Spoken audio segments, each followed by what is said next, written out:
Di gurun Hijaz yang tandus dan memerah saat senja, lahirlah seorang anak dari klan bangsawan Quraisy, Bani Makhzum, bernama Khalid bin Walid.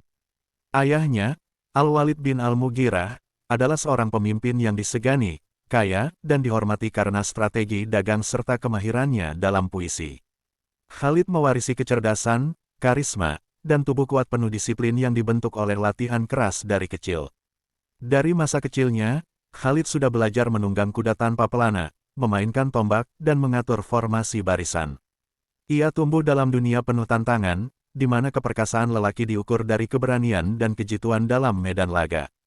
Kakaknya, Walid bin Walid, telah lebih dulu masuk Islam, namun Khalid saat itu justru menjadi salah satu yang menentang keras dakwah Nabi Muhammad. Ketika terjadi Perang Uhud, Khalid menjadi dalam perubahan arah kemenangan. Ia memimpin kavaleri Quraisy mengelilingi bukit dan menghantam pasukan Muslim yang sedang lengah. Kemenangan itu membuat nama Khalid ditakuti, namun juga dicatat oleh Rasulullah sebagai sosok berbakat perang yang suatu hari kelak akan menjadi pedang Islam. Setelah perjanjian Hudaybiyah, Khalid mulai berpikir ulang. Ia menyaksikan keteguhan umat Islam, kehormatan dalam perjanjian, dan keadilan yang Nabi Muhammad bawa. Dalam hati, ada pergolakan yang menuntunnya pada jalan baru. Akhirnya, pada tahun ke-8 Hijriyah, Khalid memeluk Islam di Madinah, disambut dengan sabda Nabi, "Lama aku tahu, dalam dirimu ada kecerdasan yang akan membawa kebaikan." Dari saat itu, segalanya berubah. Khalid bukan lagi pemimpin Quraisy yang menentang Islam, tapi menjadi pelindungnya.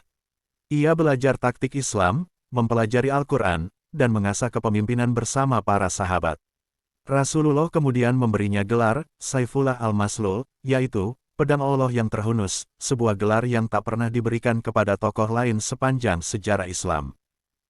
Khalid pertama kali membuktikan kepiawaiannya dalam Perang Mu'tah, di mana pasukan Muslim yang berjumlah 3.000 harus menghadapi 120.000 pasukan Romawi. Ketika 3 komandan Muslim gugur berturut-turut, bendera perang hampir jatuh. Saat itulah Khalid maju dan mengambil alih, dengan kecerdasan dan keberanian yang tak tertandingi. Dalam satu hari penuh, Khalid mengganti posisi panji-panji dan formasi pasukan berkali-kali agar musuh mengira bala bantuan datang. Dengan strategi luar biasa, ia berhasil membawa pasukan Muslim mundur dengan teratur tanpa kekalahan besar. Ini adalah pertama kalinya dalam sejarah Arab, sebuah mundur strategis dianggap sebagai kemenangan taktis. Rasulullah memuji tindakan Khalid dan mengangkatnya sebagai panglima besar dalam berbagai ekspedisi setelahnya. Reputasinya menyebar ke seluruh Jazirah Arab. Bahkan sebelum Islam menyebar sepenuhnya, nama Khalid telah menjadi momok menakutkan bagi kekuatan besar seperti Romawi dan Persia. Dalam Perang Hunain, Khalid terluka parah namun tetap bertempur tanpa henti. Ia dipukul dari belakang oleh musuh, jatuh dari kudanya, namun bangkit kembali dan bertarung dengan tangan kosong. Darah membasahi baju perangnya, namun tekad dan imannya tak pernah goyah.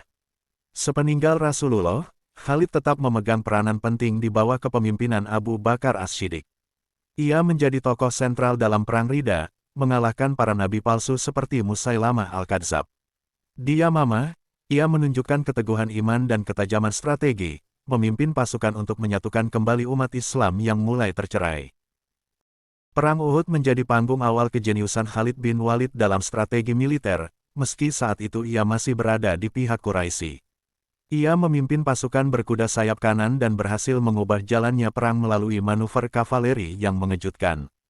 Saat para pemanah Muslim turun dari bukit karena mengira perang telah dimenangkan, Khalid melihat celah dan memanfaatkannya dengan cepat. Dengan strategi melingkar, ia memukul balik barisan kaum Muslimin dari arah belakang, membuat mereka terjepit dan kocar-kacir. Momen ini mencatatkan nama Khalid sebagai sosok yang patut diperhitungkan dalam medan tempur. Meski saat itu ia memerangi Rasulullah, tak dapat dipungkiri bahwa kecerdikan dan keberaniannya menjadi perbincangan di seluruh jazirah. Strateginya membuat pasukan Islam kehilangan puluhan syuhada, termasuk paman Nabi, Hamzah bin Abdul Muthalib. Namun Khalid bukanlah seorang yang keras kepala terhadap kebenaran. Ia mengamati dari jauh perkembangan Islam, dan diam-diam mulai merasa goyah terhadap kepercayaan Quraisy. Dalam dirinya terjadi pergolakan hebat, antara kebanggaan sebagai panglima Quraisy atau menerima kebenaran yang makin terang baginya. Hidayah datang dengan cara yang lembut namun kuat. Setelah perjanjian Hudaybiyah, Khalid mulai memikirkan arah hidupnya. Ia mendengar bahwa Islam menyebar bukan hanya karena kekuatan pedang, tapi karena keadilan, kasih sayang, dan keteguhan akhlak Nabi Muhammad SAW. Hatinya terguncang saat mengetahui bahwa beberapa panglima Quraisy justru mulai beralih memeluk Islam. Dalam sunyi, ia mulai mencari jawaban sendiri, bukan dari syair, bukan dari panah, melainkan dari nurani yang jujur. Akhirnya, di tahun ke-8 Hijriah, Khalid bin Walid mengambil keputusan besar, meninggalkan Quraisy dan masuk Islam. Ia datang ke Madinah dengan penuh kerendahan hati, dan Rasulullah menyambutnya dengan senyum dan tangan terbuka. Rasul berkata, "Segala puji bagi Allah yang telah memberi petunjuk padamu. Aku melihat engkau memiliki akal yang tidak akan membawa kecuali pada kebaikan." Sejak saat itu, pedang yang sebelumnya menentang Islam kini menjadi pedang pembela yang tak tergantikan. Khalid memulai lembaran baru dalam hidupnya, bukan sebagai penyerang, tapi sebagai pelindung. Rasulullah memberinya gelar, Saifullah al-Maslul, pedang Allah yang terhunus. Gelar ini bukan sembarang julukan, tapi pengakuan ilahiyah atas keistimewaannya di medan perang. Ia tak hanya diakui oleh umat Islam, tapi juga ditakuti oleh musuh-musuh yang bahkan belum pernah melihat wajahnya secara langsung. Kisahnya kini akan berubah arah, bukan lagi soal kemenangan pribadi, tapi misi ilahi untuk menyebarkan keadilan dan tauhid ke penjuru dunia. Sebagai seorang mualaf yang baru saja memeluk Islam, Khalid tidak butuh waktu lama untuk membuktikan kesetiaannya. Dalam waktu singkat, ia menunjukkan dedikasi yang luar biasa kepada Rasulullah dan agama Islam. Rasulullah mengutus Khalid untuk memimpin pasukan dalam beberapa ekspedisi penting, termasuk Perang Mu'tah. Di medan yang jauh dari Madinah, Khalid menunjukkan kepemimpinan luar biasa saat harus mengambil alih komando dari Zaid bin Haritsah, Ja'far bin Abi Thalib, dan Abdullah bin Rawahah yang gugur syahid.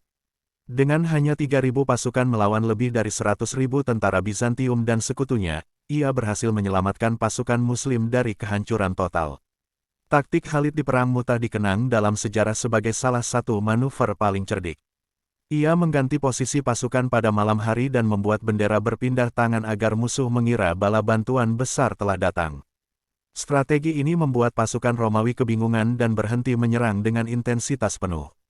Khalid kemudian memimpin pasukannya untuk mundur secara teratur, menjaga formasi agar tidak terlihat seperti kekalahan, dan kembali ke Madinah dengan kehormatan tetap utuh.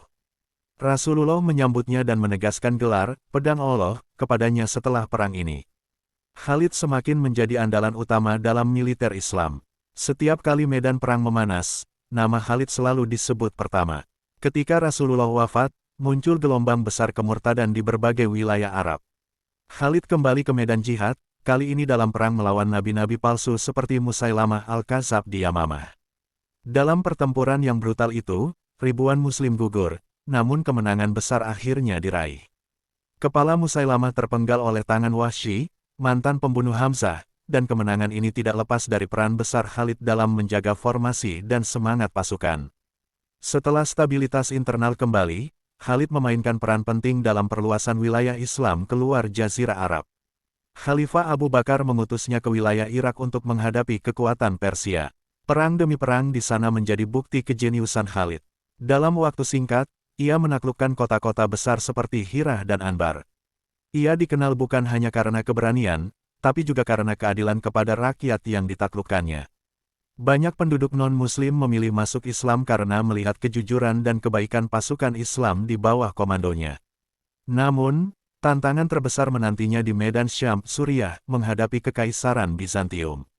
Disinilah Khalid memperlihatkan kecerdikan dan keberaniannya yang paling monumental. Ia melakukan perjalanan lebih dari 1.000 km dari Irak ke Syam melewati padang pasir tandus dalam waktu singkat, suatu manuver militer yang bahkan diakui oleh sejarawan Barat sebagai tindakan luar biasa. Dengan pasukan lelah dan minim logistik, Khalid tetap mampu mengguncang benteng-benteng Bizantium dan memenangkan hati penduduk lokal. Dari sinilah jalan menuju pertempuran epik Yarmuk mulai terbuka. Pertempuran Yarmuk menjadi puncak ketenaran Khalid bin Walid sebagai ahli strategi militer. Di bawah komando Islam yang dibagi antara Abu Ubaidah dan Khalid, pasukan Muslim yang jumlahnya hanya sekitar 30.000 orang menghadapi lebih dari 200.000 tentara Bizantium. Lokasi di sekitar Sungai Yarmuk yang curam dan berangin menjadi medan tempur yang brutal. Khalid mengatur pasukan dengan formasi sayap kanan dan kiri yang fleksibel serta cadangan di tengah. Ia mengontrol seluruh pergerakan pasukan secara cermat, bahkan kadang turun langsung ke titik kritis pertempuran untuk membangkitkan semangat pasukan. Bizantium menggunakan gajah dan pasukan bersenjata berat yang sulit ditaklukkan. Namun Khalid memerintahkan pasukannya untuk memusatkan serangan ke mata dan kaki gajah, sekaligus membuat kuda-kuda musuh panik. Ia memanfaatkan kondisi alam dengan brilian. Ketika angin kencang bertiup, ia mengatur pasukan Islam bergerak melawan arah matahari sehingga debu dan angin justru mengganggu musuh. Bahkan para wanita muslimah ikut turun ke medan untuk membakar semangat, dan Khalid tidak membiarkan moral pasukannya runtuh satu detik pun. Di hari terakhir Yarmouk, Khalid mengeksekusi serangan mematikan dengan mengapit sayap kiri dan kanan musuh secara serempak. Ia mengarahkan kavaleri untuk mengelilingi pasukan Romawi dari belakang, menjebak mereka dalam posisi yang tak bisa mundur. Kekacauan menyapu barisan Bizantium. Ribuan pasukan Romawi jatuh, sebagian lain melarikan diri ke jurang dan tebing-tebing Yarmouk. Kemenangan ini bukan hanya kemenangan militer, tapi juga simbol keunggulan strategi Islam yang dipimpin oleh orang-orang beriman dengan niat tulus.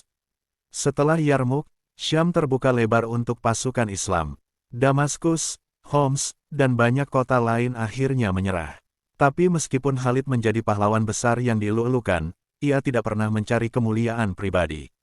Ia bahkan menerima dengan lapang dada ketika Khalifah Umar bin Khattab memecatnya dari jabatan panglima, meski di tengah puncak kejayaan. Ketika ditanya mengapa ia tidak marah atau memberontak, Khalid menjawab, "Aku berperang demi Allah, bukan demi Umar." Jawaban ini menunjukkan bahwa semangat jihadnya tak pernah ternoda oleh ambisi duniawi. Khalid bin Walid kemudian menghabiskan sisa hidupnya dalam ketenangan dan ibadah. Ia hidup sederhana meski bisa saja hidup dalam kemewahan sebagai jenderal legendaris. Ironisnya, lelaki yang tidak pernah kalah dalam satu pun pertempuran itu meninggal di atas tempat tidur, bukan di medan perang. Saat ajal menjemputnya, Khalid menangis dan berkata, "Aku telah mengikuti begitu banyak peperangan, tapi kini aku mati seperti unta tua di tempat tidur. Semoga Allah tidak menganggapku pengecut." Tangis itu bukan karena takut mati, tapi karena rindunya akan syahid di jalan Allah.